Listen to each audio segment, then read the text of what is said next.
the Evolution Security Podcast.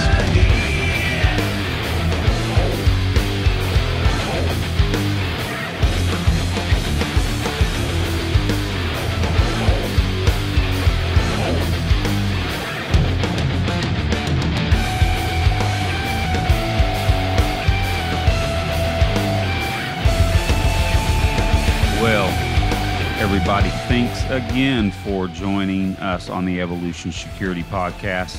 One thing I forgot to mention last time is the fact that my brother, my tactical twin, was on the line with us, and we just always have such a great time. Eric, I just wanted to make sure I say shout out to my tactical twin before we get going here. Right on. Shout out to my tactical twin on the other side. Well, I'll tell you what. So we start thinking about topics we'd like to get guests on the show for. And I couldn't think of a better guest to come on and talk to us about the dynamics of interpersonal human relationships. And that's you, Tim. Mr. Tim Herron. Wait, Eric, did you hand me the wrong? I think you do happen to have the wrong outline. Oh shit. Okay. Okay. Tim Herron, the Grand Master in USPSA and Master in IDPA, and a long list of national and state championship titles. So, in all honesty, back to point, we could not think of a better person to have on to pick your brain about shooting technique. Eric and I have been, it kind of ebbs and flows, but I am taking the Range Master Instructor Development course here, and as we speak, a week and a half. So I'll be honest, I've been practicing my butt off. I know I can pass the qual, but I want to do the best I can. Sure. So I'm practicing but I'll tell you what, I don't think I've ever practiced as much for anything, any particular class like this. So I'm pretty stoked about it. So Aaron, I don't mean to cut you off so rudely. So what you're saying is you want to shoot perfect scores like Tim did when he and I took the IDC together some time ago. Bro, that is exactly the goal. And anyone that's familiar with Lenny Basham's protocol with affirmation statements, that is literally written in my affirmation statement. Excellent. So, but all joking aside, sorry to throw you off with that, guys. I just thought it'd be nice to bring us in and make sure that our guests who may not know you know that you are very well versed in this topic, and we've had you on a few times. So, Eric, let's get in the show notes, and it's been a while since I've seen the episode numbers, but if we can provide those episode numbers for people to go back on. Sure can. I'll say this: the last interview we had you on, Tim, was one of our bigger shared episodes that we've had in a long time. So a lot of people dug it. A lot of people brought it up on some forums that I'm on, and just, hey, check out this interview. I'm so and so. My handle's Rock Guitarist, and hey, you guys need to listen to this Tim Herron interview that Rock Guitarist had. Excellent. Well, and I'm just going to add to that, Tim. Aaron and I had, we obviously are an eclectic show. We're very heavy-handed with combatives. Of course, that probably comes from my influence more than Aaron's. Of course, he is a participant and all that. Mm-hmm. But I think we kind of drifted away from shooting performance, like we had done a lot more in the past where it was so heavy. And Aaron and I were talking. We're like, man, we gotta do more shooting performance, because, to be frank, a lot of our audience really likes that, and we want to serve our audience as best we can. And again, your name came up. We're like, man, we got to have Tim on because he's a preeminent expert. So I just wanted to point that out. Awesome. No, I appreciate you having me back on. I definitely always honored to be a guest. Excellent. Well, so let's jump right into some topics we have here. Okay. Let's start out with to move up in class is the question, right? So, for instance, just an example, maybe someone is an expert in IDPA and they're kind of at a plateau and want to make it to master. If they're maybe USPSA A class, they're trying to hit that master also. That's what making those moves is always in the small points. It's always in the nuance and the granularity. We've hit all the big stuff getting up to expert or A class. We've gotten pretty good at shooting, etc. But then there's always those small things that take you to the next level. So could you kind of give us some information on maybe specific types of skills you think make the difference between an A class shooter and a master class shooter?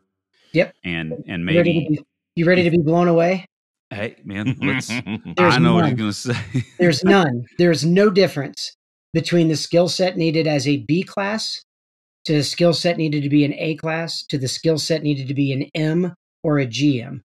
The skill sets that you possess as a B class shooter are enough to get you to GM, right? So we're talking about just basic shooting skills. So let's break it down to like the true basics. Let's say draw to first shot on a 7-yard target. Why do we use that? Because that seems to be the gold standard that everybody tries to measure themselves against, right? So a 1 second draw to the first shot, to an A zone hit at 7 yards. We're looking at, let's say, a 1.2 second shot to shot reload to a 7-yard target to A zone hits. We're looking at possessing the skills to be able to split the gun, be able to fire two shots consecutively in shot splits that are, say, 0.20. And I would say, honestly, being able to just be able to hit the A zone regardless of time at 25 yards, right? So those are the overall skill sets needed, in my personal opinion, to actually just get you to even to say B class. So the difference between a B class, an A class, a master or grand master, or let's say from the aspects of like expert to master in IDPA, is not in the skill sets. It's not in a like any sort of a delinear like differential between the two skill sets. It has to do with consistency of execution, right? So if we were to back the train up just a little bit and we look at like how the USPSA classification system is broken down, right? So classification system for USPSA is broken down by taking your best 6 of your most recent 8 classifiers that you shoot, classifier stages that you shoot. So then USPSA takes the best 6 of those 8 and they wrap that into a rolling average. And then that rolling average, based on how you perform on those classifiers, that rolling average continues to roll off. So the next one that you shoot, let's say classifier number 9, then rolls off the oldest of those 6 of 8 that you look at. So you're constantly looking at a continuously rolling average. That rolling average, of course, is then made up based on percentages of whatever the high hit factor is. So like the high hit factor per classification is set by basically a list or panel of shooters that have shot X amount of score on that particular classifier. Well, that score actually is based on consistency as well, right? So when you start to break down the percentages, right, a B class shooter is able to shoot within 60%, or basically it's 60 to 74.9% of that high hit factor of that particular skill set that's being tested in the classifier. A class is 75% to 84.9%. And then master is 85% to 94.9%. And then GM is 95% to 100% of whatever that skill set is based on those percentages of execution. To simplify that, let's look at just a basic skill set. So let's go back to like the draw to a first shot A zone hit in 1 second. And actually, let's simplify it. Let's say 1.2 seconds. Draw to first shot to an A zone hit in 1.2. Now, if I asked both of you, do you guys both possess the ability to draw and shoot an A zone hit in 1.2 seconds at 7 yards? Right Yes, now. sir. Yes, sir. Immediately. Right now. Right now. If I gave Yes, you sir. 10 attempts at it, could you do it 10 out of 10 times? I would say right now I have been executing at 1.2 in that time frame. Okay. So this is the thing though. This isn't like, okay, at the best in my practice session. This isn't when I'm completely warmed up. This is like you stand up on camera right now and the whole world's watching. Can you draw and absolutely put a shot in an A zone in 1 to 1.2 seconds on demand 10 out of 10 times? And if you don't, then we got to look at the percentage level of execution that you can, consistency, right? So the difference I look at things like this would be then a B class shooter is able to, well, actually, even all the way down to a D class, like a brand new, just recently classified shooter in USPSA. A D class shooter should be able to do that 30 to 40% of the time, which means out of 10 opportunity, 10 chances in a row, they could probably hook up and do that in 3 to 4 times out of 10. The C class guy is going to be able to do it 5 times out of 10. The B class shooter should be able to do it 6 to 7 times out of 10. The A class guy is going to be able to do it 7 to 8 times out of 10.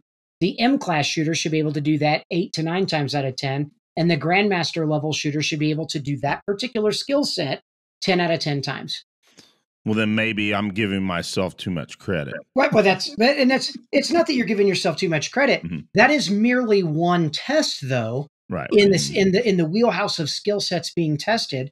But if we start breaking down the skill sets themselves, everybody here possesses the ability to be able to, let's say, even press the trigger 2 times as fast as they possibly can, physically hang onto the gun and press the trigger in 0.2 splits. That's not a superhuman skill set, right?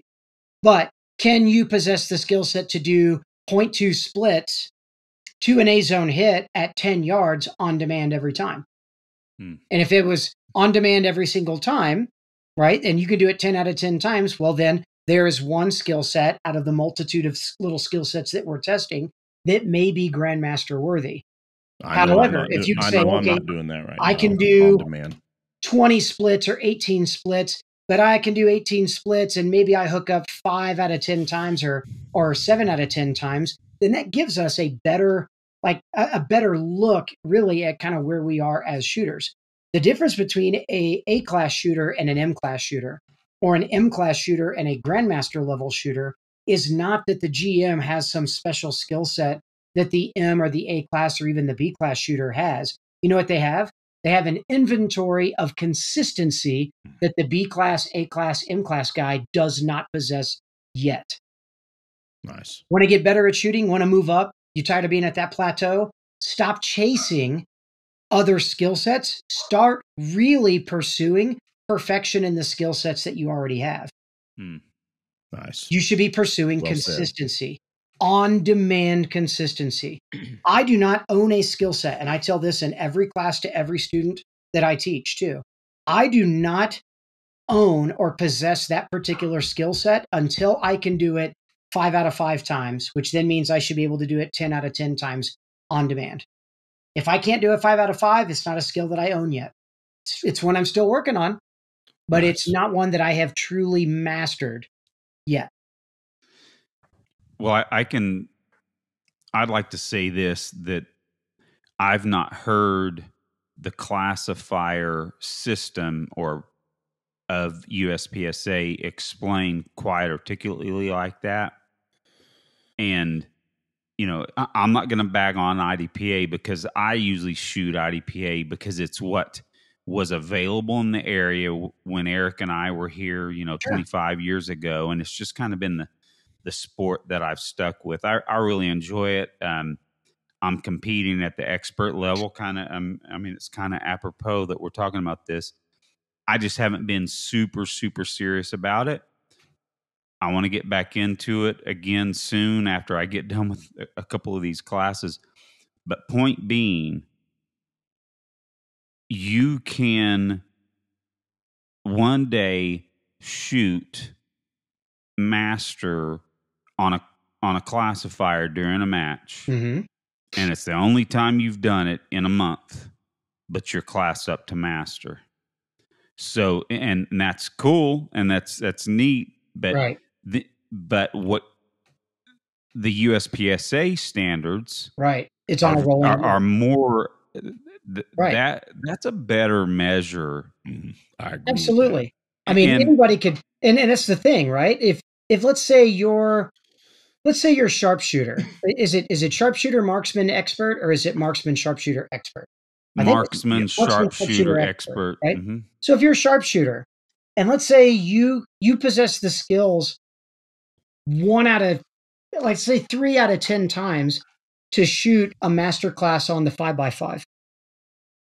And let's say you go to a local match and, by God, they've set up the 5x5 and you're going to shoot it. And that happens to be one of the 3 out of 10 times that you actually can hook up and shoot the 5x5 to master. Now you've made master in a division that, unfortunately, you don't possess the consistency yet to be able to compete at that level. Right? It looks great on paper. And there's a lot of guys in USPSA that do the exact same thing. They practice a particular classifier, or they try the hero or zero method, which means they're trying to swing for the fences and shoot as absolutely fast and as ridiculously out of control as they can, and they just happen to hook up.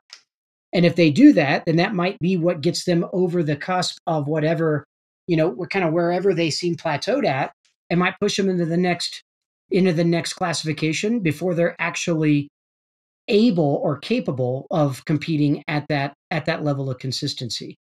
I tell people all the time, like, stop trying to push your classification ahead of your skill set. Your classification follows your current level of skill. And if your current level of skill doesn't support the consistency needed to make M or GM, then stop trying to artificially push it there before you're ready. Because all you're going to do is shoot yourself in the foot. Like, theoretically, hypothetically speaking. That's well put, Tim. And I think I'll just say it this way. It's going to be encouraging to a lot of people. Sure. Frankly, to understand where, because yes, there's a lot of folks. I mean, I at one time had that master class goal many years ago. And I'm just going to tell on myself. I mean, I definitely worked towards that goal, and with Mike Brown, and I achieved it back in 2003. This is before they really were had their shit together. But I do not shoot that level right now, and I do know for certain that I probably made master class, and I was still really only consistent as an expert class shooter. There's a lot of folks that do that, right? Like I said, there's guys that try to push they kind of artificially push their classification ahead of where they're actually at as a shooter. And then generally you don't see those shooters compete at a lot of big matches, or actually they kind of fall off the bandwagon of competing, period. And generally it's because they've pushed themselves into a realm or into a classification or a skill set that they were ill prepared to actually compete in. And then they get burned out because now the chase is really on, and they don't want to pursue like the level of consistency that like breeds that actual classification. And they tell themselves, like, well, I just did it because I wanted to earn, that belt. I wanted to earn that notch. I wanted to earn that classification before I was, before I was too experienced or too old or whatever, too burned out to really, continue on that journey. And okay, that's great. I know quite a few of those guys. They make GM, and they're a flash in the pan. They make GM, and then they're just that immediately they move out because they can't compete at that level, because they've artificially pushed that classification ahead of what their true skill set is. You see it happen a lot again in IDPA. And this is also the guys that are shooting at expert that are really, marksmen, or they're masters that really can barely compete, at kind of like the beginning stages of expert, but they shot a great 5x5 and they love having that M letter next to their name on their membership card.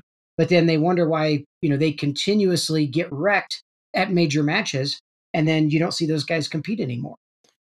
Yeah. So I'm definitely one to advocate to people, like, relax, just calm yourselves, right? Like, let it come to you when it's ready to, like, truly focus on the pursuit, And so, I mean, this going back to, like, other combatives, that BJJ, for instance, like, Eric, I know you're a huge practitioner in jujitsu, right? I doubt very many people get very, very far practicing BJJ, going to a gym the very first time, and they look a professor right in the eyes and they go, you know what? In 5 years, I make him black belt. That just, it doesn't freaking happen. Yeah. Right? Yeah. Like, at some point in time, once you kind of get past blue, your pursuit of colors of belt go away, because then you realize, like, oh shit, the journey is in just going to the gym and rolling and practicing and pushing a skill and testing that particular technique or skill set amongst a broader audience. Sometimes it means going to other gyms and testing again against other practitioners with a slightly different art, right?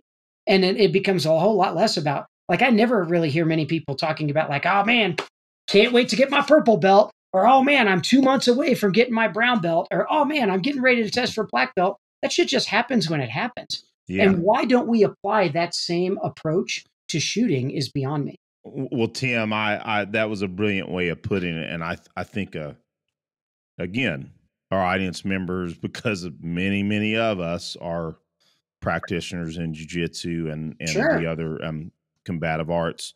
So yeah, that is an excellent way to put it, man. It is true. And you also succinctly said, folks really do try to get after that blue belt. Absolutely. But then after that, it's yeah, you learn real quick let it that it's happen. all about the color of the belt then, right? Yep. And we, like, we see this all the time in all kinds of sports, and the guys that are truly chasing just a belt color are generally the guys that, they're hard at it for like the first year or two.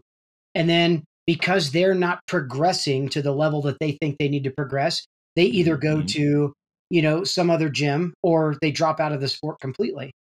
Oh, it's too hard. Oh, my professor was too difficult. Oh, he was too strict. Oh, he wouldn't let me push to the next belt. Well, then I'll go to some other fly by night gym and push for it there. And it's like, okay, great. So you got some dudes that you can pay for the opportunity to belt up. And then what? Well, now you're a black belt that gets absolutely wrecked by a high practicing blue belt or purple belt. Oh, like, yeah. Come on, dude.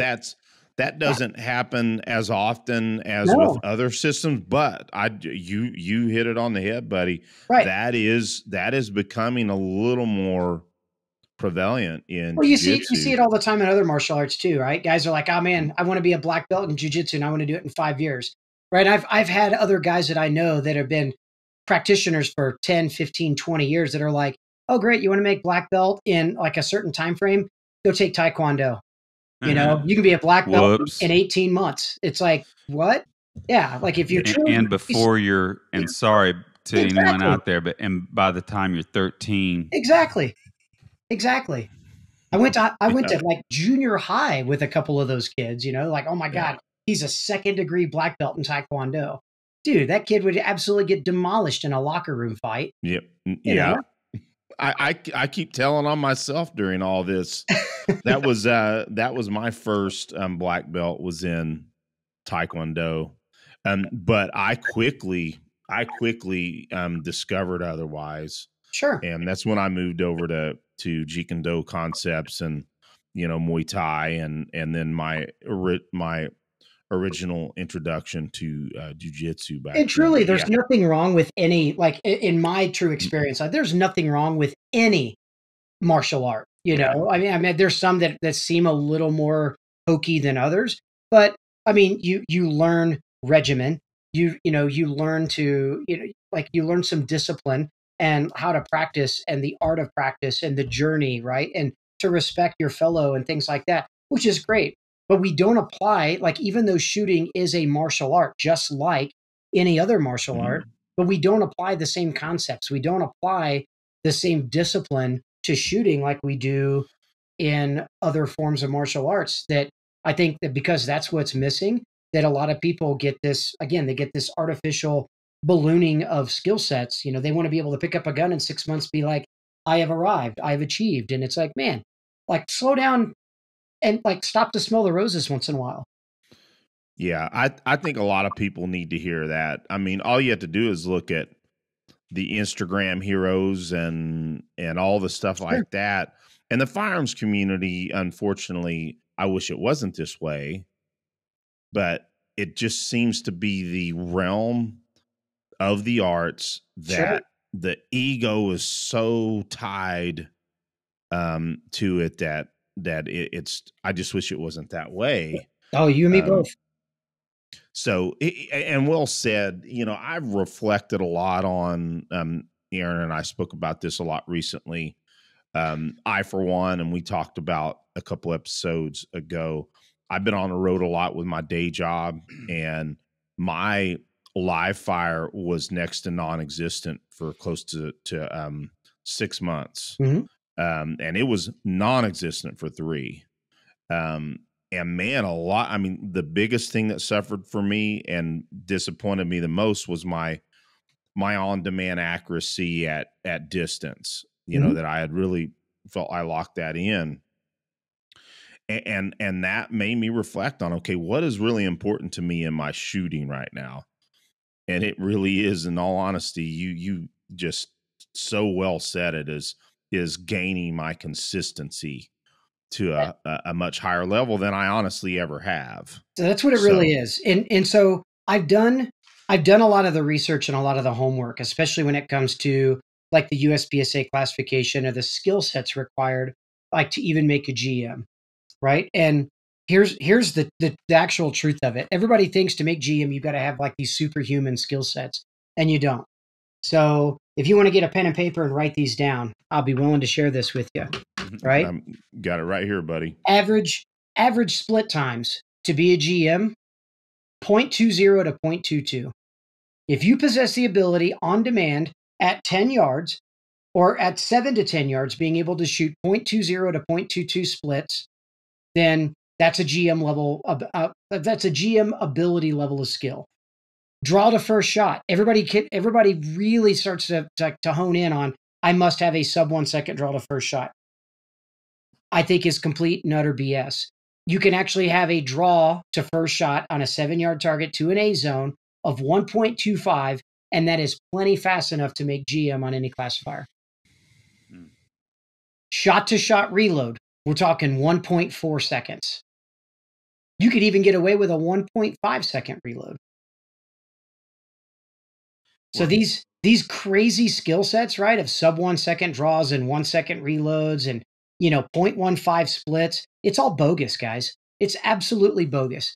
If you possess the ability to be able to split the gun in 0.20 fastest, right, on the closest targets, and you can draw the gun in 1.25 to an A zone hit at 7 yards, and you can reload the gun shot to shot in 1.4 seconds, like those are the hard skills, really, that's the only hard skills needed.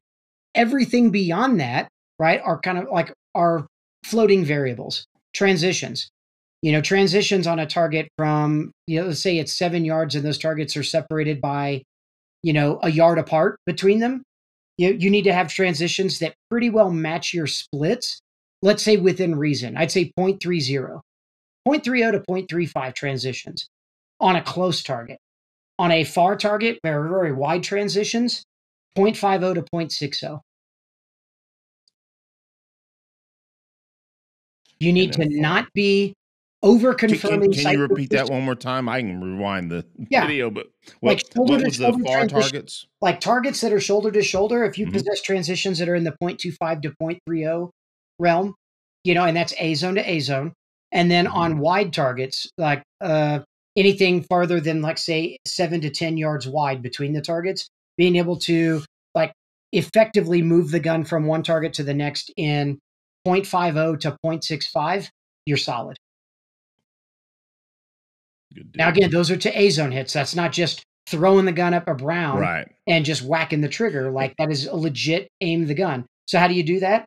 Right? It's confirming the sights to as little as necessarily possible, right, to an acceptable shot. And then that is immediately as you fire the shot, then getting the gun in your eyes, moving to the next target as quickly as possible. That way you're not validating hits after you've shot. And if you do those things, like I said, that's like welcome to GM. Now you just have to do it 10 out of 10 times all the time.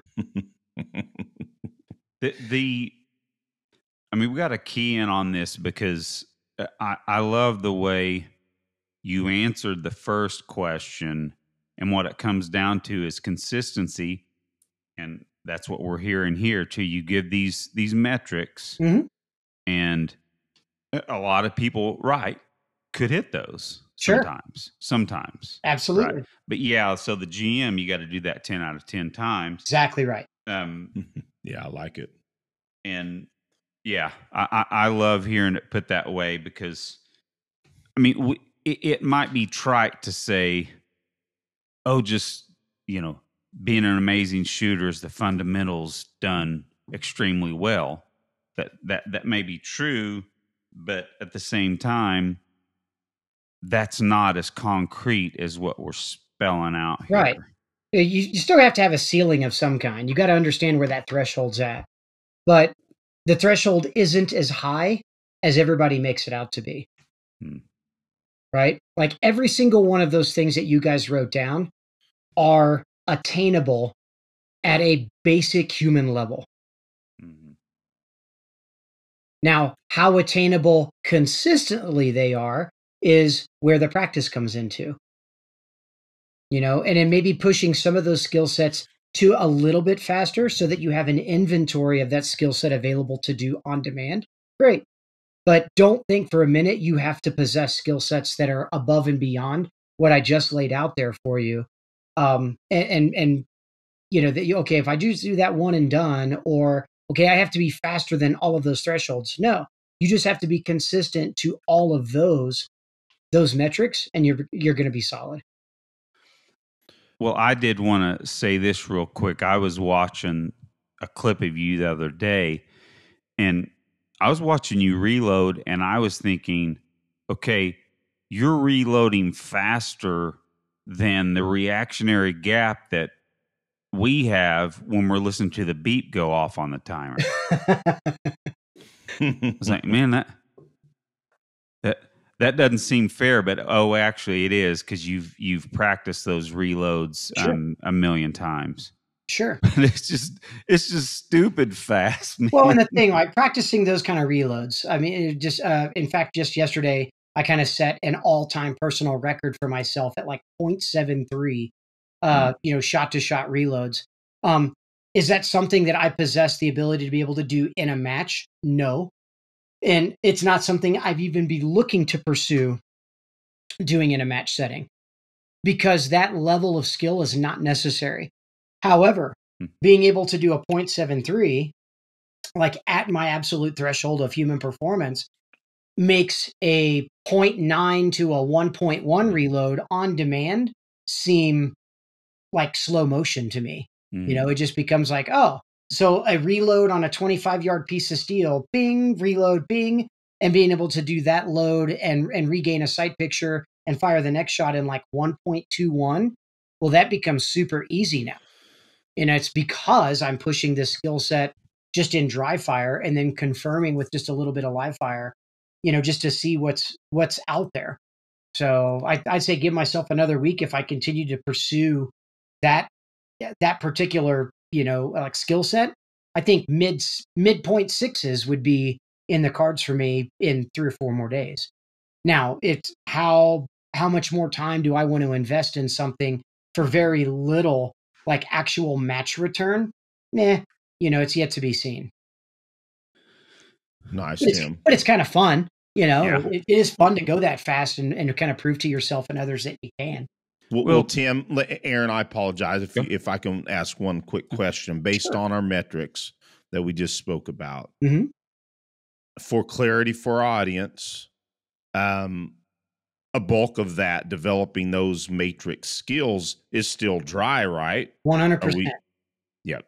I just wanted to make sure that that I was making that 100%. point. The only I thing you assumed, probably but need a little bit of live fire on was probably going to be to confirm shot splits to actual A zone hits because of the gun recoiling and your ability to grip the gun in a manner that consistently has the gun lifting and returning to the same spot.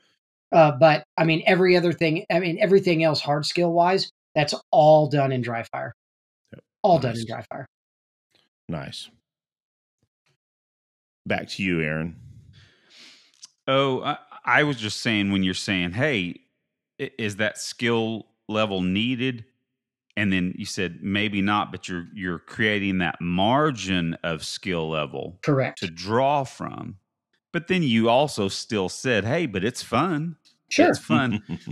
PRs are fun for my boys that work out like crazy. Absolutely. And the wall behind me, all these guitars, Mhm. making being able to play 30-second notes at 150 beats per minute is not going to get me any gigs, but it sure is fun at home. Oh, absolutely. I mean, it's just the same thing too. PRs at the gym, being able to put up, bench press or deadlift a particular, personal record weight isn't what made you strong. What made you strong might have been the pursuit of that, but the PR was just kind of was like an after effect, right? It's not really the goal. The goal was to grow stronger, to get bigger, like whatever the case may be. And then the PR is just something that you kind of tested about to look at a metric to kind of see how far you've come. All right. And Well, so having PRs is great, but living and dying by the personal record is not where you want to be. Yeah. Whether it be as a shooter, as a martial artist practitioner, as a musician, as a, as a gym junkie, like they're great to have, but they're not the ultimate goal. Well, Tim, and a lot of our listeners understand this. I think for the most part, we understand this, but I think it's always so important when we make such a finer point on these very important, like almost crucial training principles. Mhm. Is when Aaron was talking about PRs with his boys and how you brought up the parallel in lifting, right? And to get those PRs and anything in weightlifting, guess what it is? To grow and get stronger, it's Sure. consistency. If it's getting good at jujitsu, and really getting good at jujitsu is consistency. Absolutely. And of course, we're talking about consistency in shooting. And I know that's no profound epiphany. The problem is that a bulk of us trying to attain certain skills, we aren't putting in the consistency that we should. Right. I think a lot of it's because we just get into the habit. We're so limited, or we limit ourselves in time to go to the range. Exactly. That's you Right. just hit it. And when We we are limit limiting ourselves in ourselves. time to the range, like the fact is like how often do you limit yourself when you go to the gym and start rolling with somebody? Most of the time you lose track of time and you're like, man, I want to be here for 2 or 3 hours, especially when you're working on a particular skill set, and then like Aaron, same way with all those guitars in the back, like I promise you don't limit yourself to like, you know what? I'm just going to play for 20 minutes. I mean, there's probably certain days you do that. And then there's other times you pick up the guitar and you're like, holy shit, I've been at this now for 2 or 3 hours. How did time just get away from me? Yep. And I think in order to get really good at pistol shooting, that same pursuit of that passion needs to happen. And most of us, it's not. It's a chore. Well, I got to load up the car and I got to, I only have a certain amount of resources. Oh, I can only shoot 200 rounds today. Or, man, I only have 20 minutes to really go to the range and shoot. So everything then becomes a pursuit of a PR at the range because spending time on the range just repping out and doing the dirty work isn't fun. It's not sexy. It's not attractive. It's not, but chasing a PR, like chasing a shot to shot reload or chasing that one shot draw makes us think that what we're doing in that pursuit is worthwhile. And I can tell you right now, you could have done all that shit at home and saved yourself a hell of a lot of ammo and the trip to the range. Like go to the range with a goal and go to the range to really to validate the skill sets that you are actually then practicing and working on at home. If you want to get good at pistol shooting, you need to pursue it the same way you pursue any other passion. You can't just go to the gym, can't go to go to the range for 20 minutes and expect to become the shooter you want to be. Just like you couldn't go to the gym and go do 2 exercises 1 day a week and then expect to be, a Jay Cutler or a Ronnie Coleman. It just doesn't work that way, Bringing up Ronnie Coleman. Well, yeah. I've heard Ronnie Coleman, his name, a million times. Now, who's the guy they talk about now? Man, Sam Sulek. Yeah.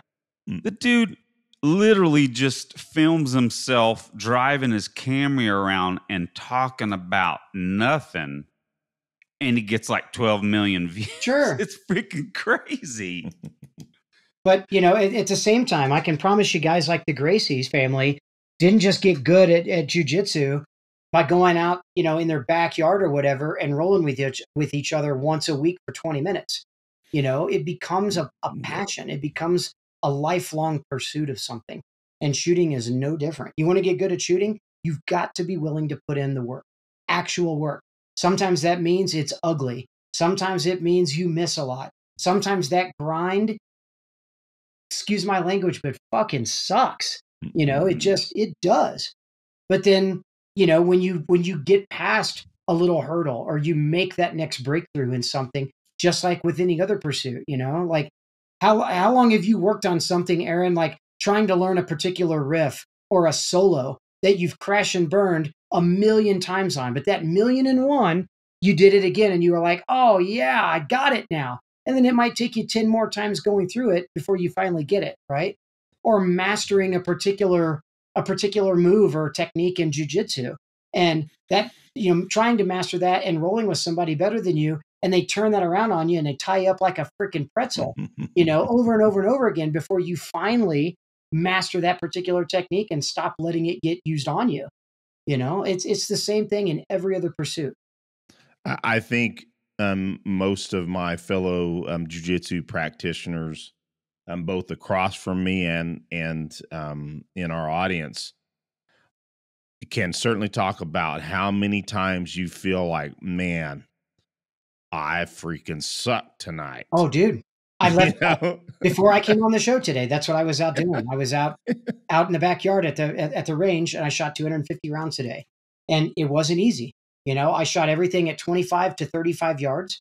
And my goal was to push shot splits to A-zone hits at 25 yards and then transitioning to a piece of steel. And I wanted the transition to be less than 0.5 of a second at 25 yards. And I wanted the splits to be 0.35 or less every single time on demand. Guess how much failure there was versus how much success there was? Yeah. The failure pot filled up really, really fast. The success pot, it trickled in, right? I mean, there were a few times I was like, okay, I'm done. And I'd look down and be like, nope, I've still got 50 rounds left. I'm going to shoot that 50 rounds, and I'm not going to do something that makes me feel good. I'm going to continue burning this in until I'm satisfied. And sometimes, a lot of times that's what's needed. That's good stuff, Tim. Man, go ahead, Aaron. I was just going to say that luckily for guitar, I just love practicing so much. It's funny. I have when you brought up the solo, I have a particular guitar solo by my favorite guitar player on a song called Vibrato. I can play that solo note for note. And yet I can probably play it right 40% of the time. Mm-hmm. But I still, it's funny, today I was working on it. It's almost like a classical musician will continue to work on a particular piece in their repertoire. It's just, I am not close to the level of understanding, and I love to shoot, but I'm just still not at that level of passion and in-depthness in shooting as I am at that. And that's perfectly okay. Yeah. Right. But it's understanding, especially when you're 100% passionate about something else. Right. Like the amount of grit and tenacity and determination that you have pursued, in guitar playing is what I have put into my pursuit as a pistol shooter. Amen. Right? Yeah. Yeah. I can't Yeah. pick up the guitar, and I've never played the guitar before. I can't pick up the guitar in 6 months, expect to be the player that you are right now. It's just not going to happen that way. Right? But you understand 100%. from parallel from across the skill continuum, you know Correct. exactly what I've gone through, and you know exactly how I would need to apply myself. Correct. So, yeah. Yep. Awesome. Excellent. Man, this is actually, that was the first topic, and we've covered 45 minutes of a master class and helping folks, including ourselves, understand the way we got to think about it. Mm-hmm. That's awesome, Tim. Consistency. Yeah. And we know consistency, but how many times do we need to be reminded in a better way? I'll just put it that way. Right. How many times, every now and then, we need to be reminded in a much better way? And Tim, you exalted that for certain, buddy. I appreciate that. Let's segue into something that may be a little more, I don't know, a little more pigeonholed. Okay. And frankly, this is something that, as a newer dot shooter, I've been shooting a dot for 2 years, 3 years now. Mm-hmm. I guess I'd have to really look at that. I think it's only still been around 2 years. But it's something that consistently happens, and Aaron drove here for my birth. For goodness, that was a Freudian slip. Mine too. Mine too. For our birthday. That's hilarious, by the way. Aaron came here for our birthday weekend, and of course we put together some shooting training. Mm-hmm. Had a blast. And but again, not throwing out excuses. I think it's informative when not live firing for quite a bit this last year, or the last 6 months at least. I got pulled into the dot a bunch, which I felt like I really had gotten past. And so for you, professional shooter GM, I'll ask the first question. Do you ever get pulled into the dot still? I don't find myself really getting pulled into the dot much. Maybe like extreme, like absolute extreme precision. Like let's say a 50-yard target where I really want to hit an A zone on demand. I would like to think that I'm not getting pulled into the dot, but I'm sure at some point I'm refining the dot to that specific spot on a target, probably a little bit more with the with the mindset, or not really with the mindset, but more with the visual accommodation being more towards like more on the back of the glass, or the dot being perfectly steady when I break that shot, versus superimposing the dot and staying more target focused. But I mean, I'd say probably 85 to 90% of my shooting with a dot, I don't find myself getting sucked into the dot very often. And I honestly assume that with your level of shooting. So I appreciate you with that good answer. I'm curious, when you were a newer dot shooter,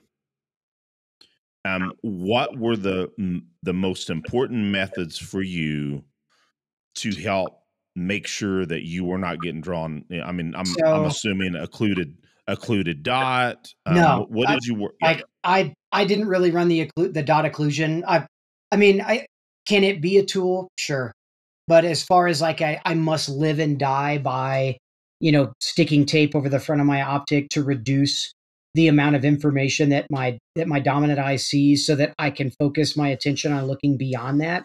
I don't find that as helpful as a lot of people make it out to be.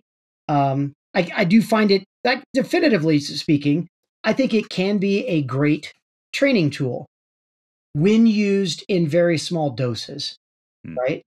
But to live and die by it. Like I get students in classes that are like, man, I've been running occluded with this gun, and they can't wait to show me that they've got their optic taped up, and man, I've been shooting with my optic occluded now for like 2.5 years. And I look at that and be like, what the hell's the matter with you? Like at some point in time, you got to take the training wheels off, bro. Like you need that extra information. So I think using it in small doses, like taking a paster and sticking a paster on the front of it and maybe running a rep or two on a particular drill or exercise just to ensure that you are truly being target focused is good. And then take that crap back off and go about the rest of your training session. If for some reason that you feel like you're getting kind of sucked back into the dot again, then there are other methods that can help as well. How bright are you running the optic? How dim are you running the optic? If you're running it like on the far ends of either spectrum, if you're running the dot so bright that all you can see is the dot, then turn the damn thing down. If you're running the dot so dim that you are having a hard time even seeing or picking up the dot as you're superimposing it on a target, well, then chances are you're going to start looking around in the optic glass, looking for the dot, then turn the damn thing up a notch or two so that you're not tempted to be looking directly at the dot. Good answer. Yeah, that's excellent, buddy. Yeah, it is something that I felt like I stopped struggling with until I went that longer period without consistent live fire. Because my normal live fire isn't anything crazy, but typically it's once a week. When I'm home, I'm shooting once a week. My wife, it's kind of fun. Sure. My wife will go to the range with me. She sits there with me as I shoot. But in return for her, we get to go to a early dinner. Yeah. Somewhere. But it is absolutely one of the most fondest parts of my week is my wife and I, Jana, heading to the range. But for the last 6 months, that was next to non-existent. And it really came to a head recently about how my brain has gotten back to being pulled in. Now, full disclosure, since the last time Aaron and I shot together, I've been to the range 3 times, and I worked very, very hard on target focus, and I think I've kind of defeated that. But man, it's that fast that well, for me too. I mean, I've spent the majority of my shooting career behind iron sights. And with iron sights, I have never really subscribed to a hard front sight focus. Never have. I've always shot very much more target focused and just superimposing kind of blurry iron sights, to a target, and have learned to shoot at an extremely effective and high level, with target focus with iron sights. So moving to a dot, it pretty well just kind of happened by just kind of the normalcy of how I'm manipulating and how I'm aiming a gun to begin with.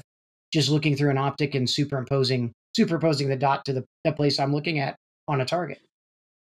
Yeah, I feel kind of cheated because as I've trained more, as I've been under the tutelage of lots of amazing shooters and instructors, yourself included, and I feel cheated because I've been told front sight focus for a million years. Yeah.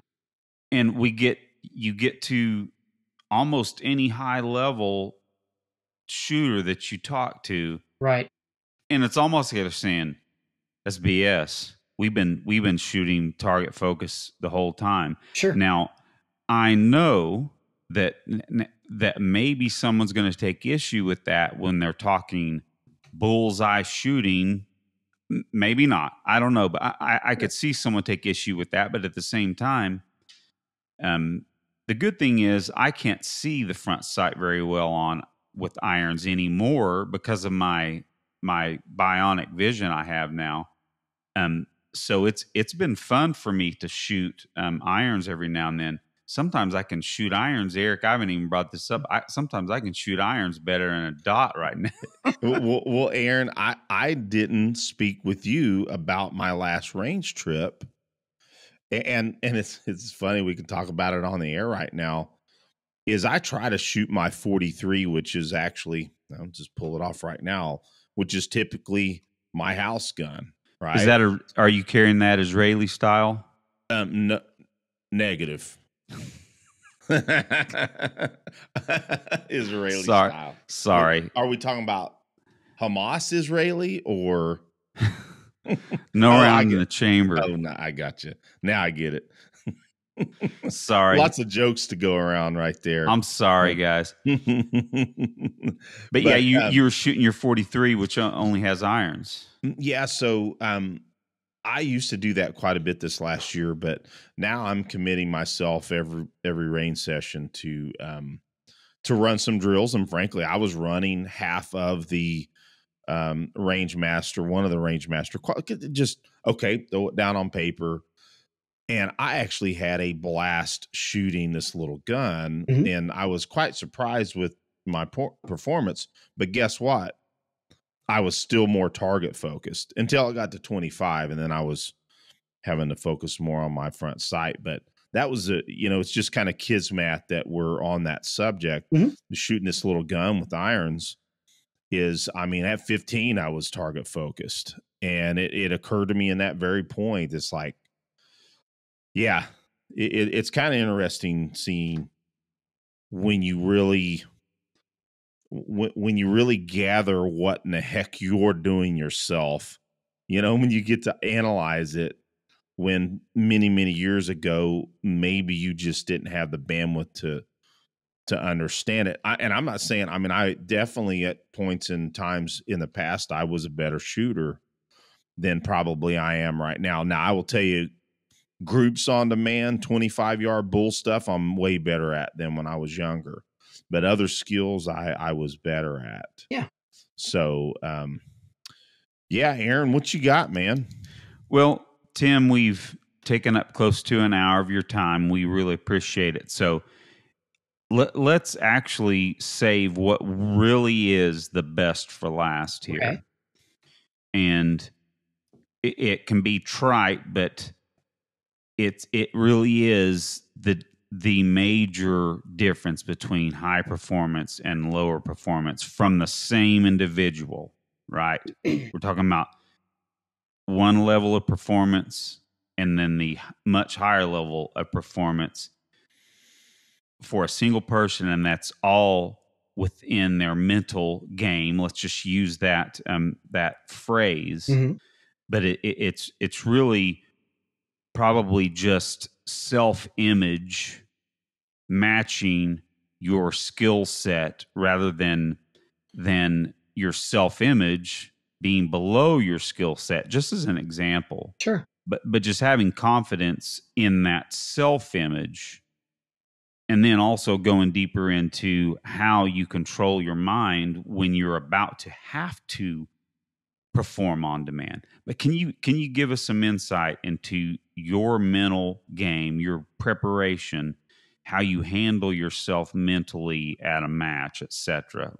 Help Sure. us out with what you can there. Well, a lot of it is obviously you're putting in the work ahead of time, right? Practices, dry fire, kind of leaving no stone unturned when it comes to pursuit of particular skill sets, right? I want to make sure that I have covered every base I possibly can. So that's where you build the confidence part of it, to know that I am practicing and working on things so much harder in my own practice, in my own dry fire, that anything that I see in a match, I can look at and be like, I can hit that, right? So, in knowing that's I'd say that's 85 to 90% of it.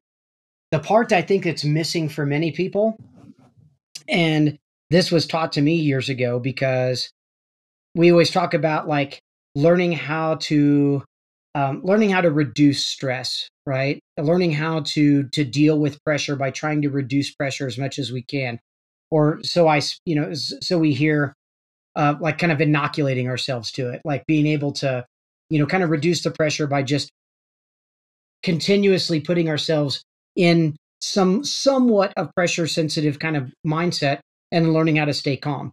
I'm going to tell you right now, nothing is more bogus Like there is no such thing as like learning to reduce pressure in practice then turns into, well, I just go to a match and I never feel pressure.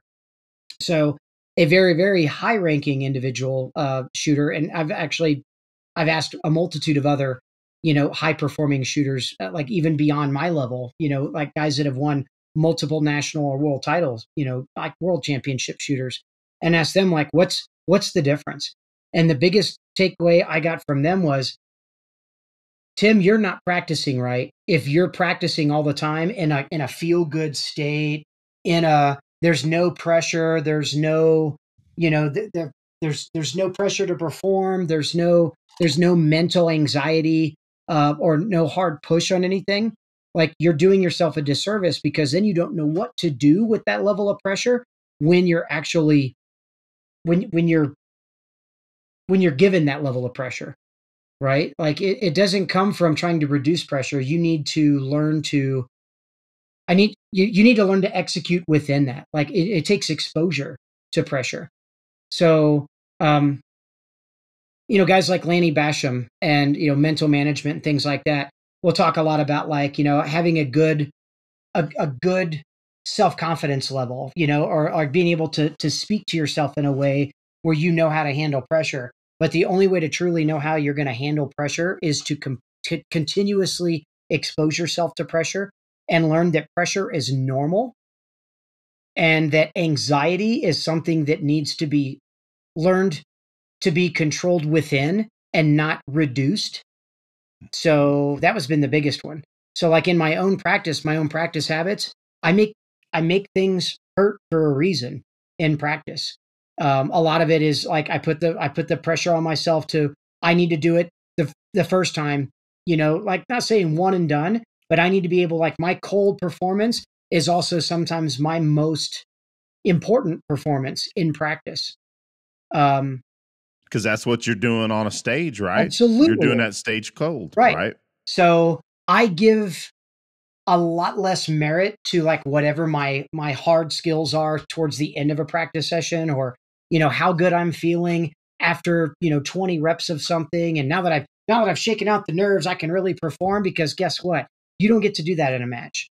So a lot of my personal practice involves putting undue stress and pressure on myself so that I am kind of inoculated to it or exposed to it to a level to where, instead of trying to reduce it, we talk about breathing techniques, and we talk about, like the 4-second breath in and hold it for 4 seconds and then breathing out and trying to reduce that level of pressure. I'm more of a, forget that. Like I need to be exposed to pressure and anxiety all the time so that it becomes normal. So now when I go to matches, if I'm not feeling a heightened sense of awareness, or a heightened sense of just some sort of pressure to perform, I've now asked myself, like, what the hell's wrong? What's going on? Like, why am I not feeling just that little bit of like the heebie-jeebies when you step up to the step on the line and make ready? Like I need, and this comes from other people telling me the exact same thing.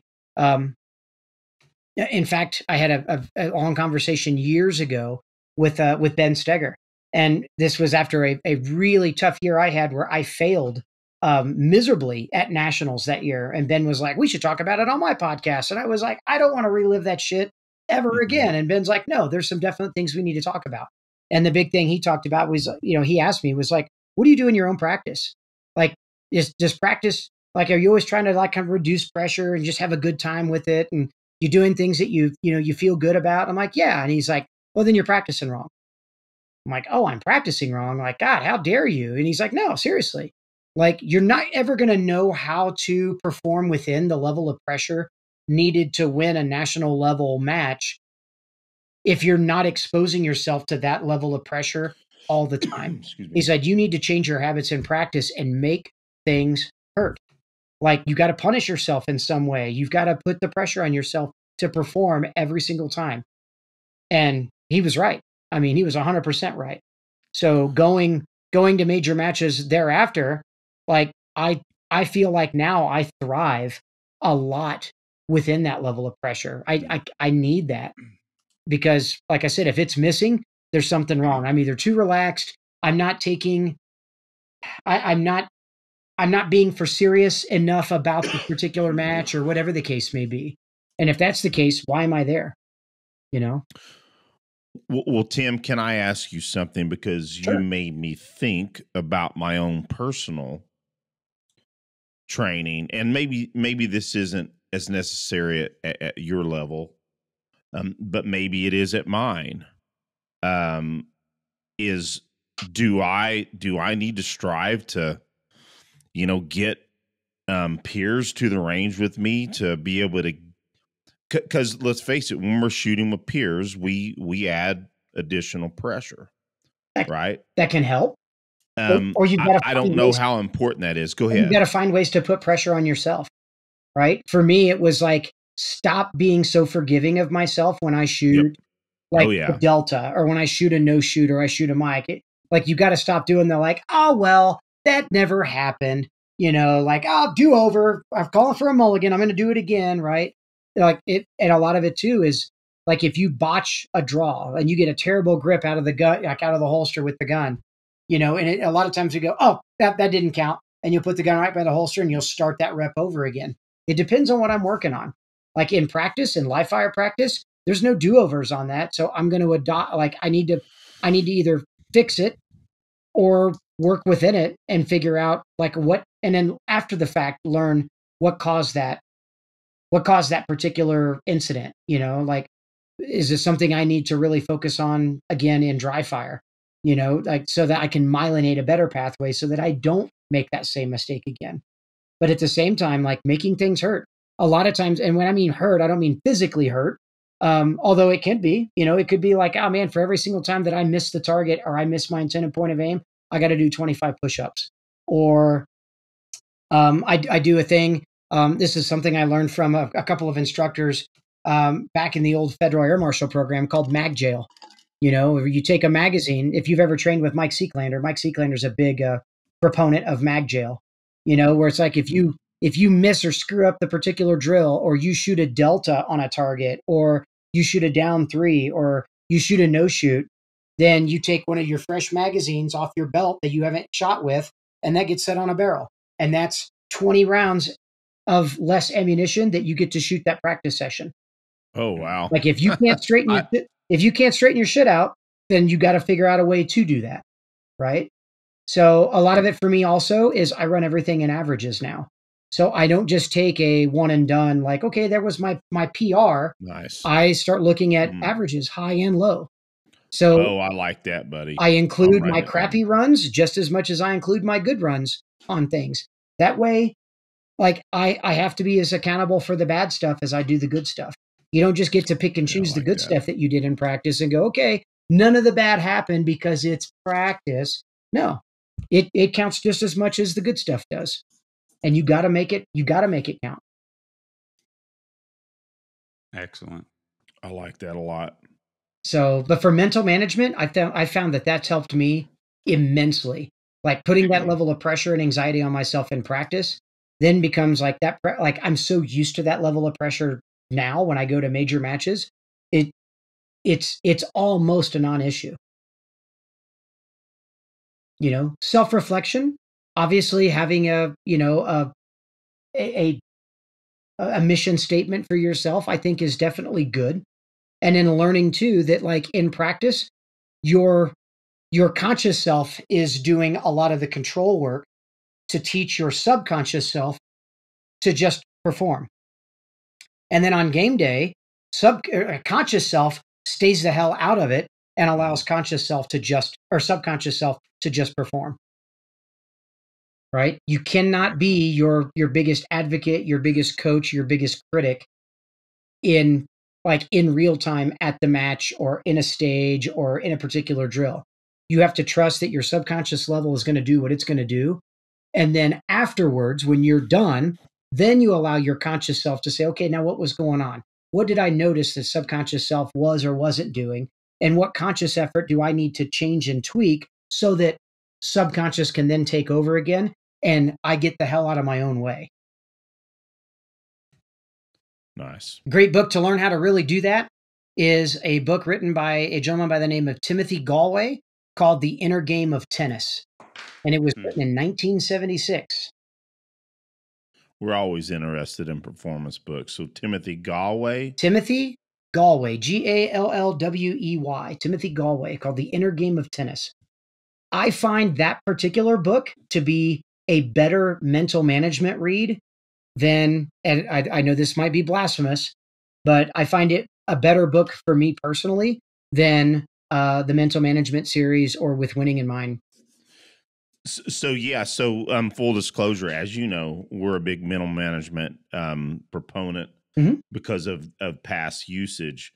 I think what's important to what Aaron and I are all about gaining different perspectives, Sure, and pulling from wherever we can gain additional performance. So I do believe in the mental management. Absolutely. It's helped me with a lot of major goals. One of them was Master Class and IDPA that many years ago. I look back, I guess it was 2003. But yes, there can be an amalgamation that just might be a key for us. And maybe we find something in that book that may really be what we need to hear. So yeah, I'm definitely going to pick that book up, buddy. excellent. Cool.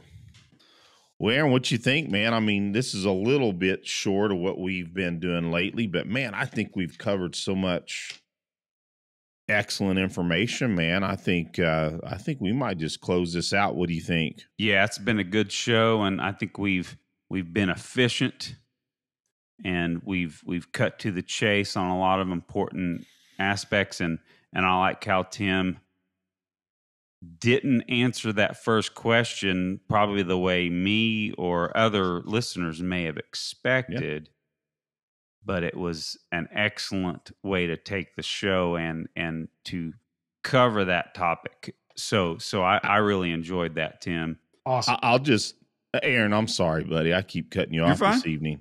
I'll just add, I think that was the answer we needed to hear. Mm-hmm. Maybe not what we expected or wanted, but what we needed to hear. I agree. Yep. Awesome. Well, gentlemen, let's go ahead and call it a night. This has been a great show, and I think, as Eric alluded to, a master class driving down the road, listening to your podcast in your car. So there's a lot to learn in listening to this episode, in my opinion. So thanks again for spending your time with us and our listeners, Tim. It's my pleasure. It's an honor to be able to reach out to you and sometimes pick your brain, even when we're not doing shows. Sure. Thanks for taking questions from us from time to time. It's great having a friend like you a text away when you're kind of struggling with something or debating something. So thanks again for all that you support us with, being on the show and those kinds of things too. No, I appreciate it. My pleasure, guys. Thank you so much for having me. Well, and where can everybody reach you? So like my website, which is timherronshooting.com. I've also got a YouTube channel, so I've got lots of videos and things like that, a bunch of how-to stuff as well on YouTube, which is also Tim Herron Shooting. You can find me on Instagram at Tim Herron Shooting. You see the the pathway there. But I'm also I'm on Facebook, either Tim Herron or Tim Herron Shooting as well. So you can send me a direct message or private message or whatever, or send me an email. I'd love to be able to answer questions or help out however I can. And we will throw all of that in the show notes. Sweet. Awesome. Well, Tim, it's been awesome hanging out with you, buddy. It's time to get together again soon, sometime. Definitely. All right, brother. You have a blessed evening. Aaron, you as well. My twin. All right, guys. Take it easy. All right. Thanks, guys.